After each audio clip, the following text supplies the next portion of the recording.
Hello friends, welcome to my channel education by Alok Kumar Yadav. आज के हम इस वीडियो में न्यू टॉपिक को लेकर चर्चा करेंगे, यूज ऑफ शुड।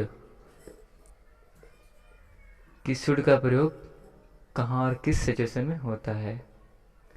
तो वीडियो को समझने के लिए अंत तक ज़रूर देखें, और जिसने अभी तक चैनल को सब्सक्राइब नहीं किया है वो प्लीज़ कर लें और बेल आइकन दबा दें, जिससे भी वीडियोस आप तक सबसे पहले पहुँचे। तो चलिए लेट अस स्टार्ट करते हैं हम video. Use of should. Normally should का हिंदी अर्थ चाहिए के अर्थ में प्रयोग होता है। तो पहला हम इसका प्रयोग करेंगे सलाह या सुझाव वाले वाक्यों में, जो सलाह या सुझाव प्रकट करने के लिए उपयुक्त होते हैं। जैसे उसे धूप में नहीं खेलना चाहिए, उसे धूप में नहीं खेलना चाहिए। शुड का प्रयोग इनडायरेक्ट स्पीच में शैल के पास्ट टेंस का भाव प्रकट करने के लिए भी करते हैं। तो चलिए हम एग्जाम्पल से समझते हैं शुड कहाँ लगता है। जैसे फर्स्ट एग्जाम्पल है, मैंने कहा कि मैं कार को एक सप्ताह में करूँगा। मैंने कहा कि मैं कार को एक सप्ताह में करूँगा। तो इसका डायरेक्ट स्पीच बनेगा I said comma inverted comma में I shall do this work in a week comma close. Okay, I said I shall do this work in a week. तो यहाँ पे हम देखते हैं कि यहाँ पे शैल लगा है कि रिपोर्टेड स्पीच तो फ्यूचर टेंस में है, लेकिन यहाँ ये रिपोर्टिंग वर्ब पास्ट टेंस में है, इसलिए चेंज हो जाएगा। यहाँ पे हम क्या कर देंगे, I said that I should do this work in a week. Okay, हम क्या बनाएंगे, आई सेड दैट आई। अब यहाँ में सैड सैल को शुड में बदलते हैं पास्ट टेंस की भाव दिखाने के लिए। I said that I should do this work in a week. Okay, तो पहला प्रयोग शुड का इनडायरेक्ट स्पीच में सेल के पास्ट टेंस का भाव प्रकट करने के लिए हुआ, और दूसरा हम देखते हैं सलाह या सुझाव के लिए, एडवाइस या सजेशन के लिए। दूसरा प्रयोग सलाह या सुझाव, एडवाइस और सजेशन के रूप में, उसे धूप में नहीं खेलना चाहिए। उसे धूप में नहीं खेलना चाहिए। He should not play in the sun. He should not play in the sun. Okay, clear. He said he should not play in the सन।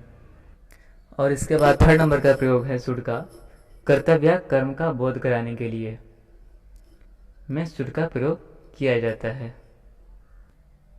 हमें अपने देश को प्रेम करना चाहिए। एग्जाम्पल है, हमें अपने देश को प्रेम करना चाहिए। यहाँ पे कर्तव्य का बोध हो रहा है, कर्म का बोध हो रहा है, तो शुड का प्रयोग करेंगे। तो क्या बना देंगे, we should love our country.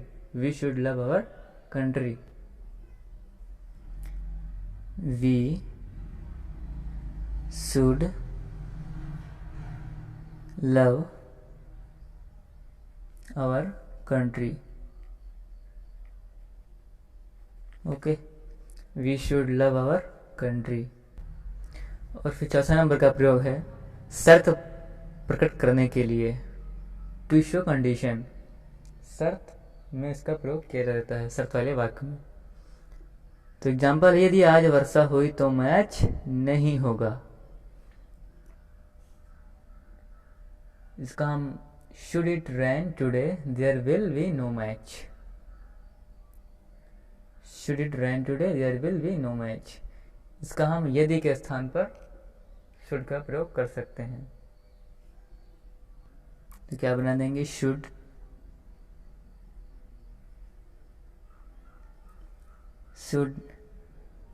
It rain today there will be no match, there will be no match. यहाँ पे ध्यान देने वाली बात है कि यहाँ पे हम इफ़ का भी प्रयोग कर सकते थे, लेकिन यहाँ पे हमें शुड का प्रयोग करना है, इसीलिए हमें शुड का प्रयोग से बनाना है। Should it rain today there will be no match. And 5th number का प्रयोग हम कर सकते हैं उद्देश्य के रूप में, अर्थात जहाँ पर्पस शो हो वहाँ पे हम शुड का प्रयोग कर सकते हैं। तो एग्जाम्पल है, संभल कर चलो कहीं ऐसा ना हो कि तुम गिर जाओ। तो इसको भी हम शुड के साथ बना देंगे। तो हम पहले देखते हैं कि पहला सेंटेंस क्या है, संभल कर चलो। संभल कर चलो ये क्या है, इम्परेटिव सेंटेंस है, जिसमें वर्ब की फर्स्ट फॉर्म प्लस ऑब्जेक्ट अपने प्रीवियस वीडियो में मैंने पढ़ाया है। तुम क्या बनाएंगे, walk carefully, walk carefully, walk carefully. अब कहीं ऐसा ना हो कि मीनिंग होती है least, walk carefully लेस्ट you should fall, कि तुम गिर जाओ, you should fall, you should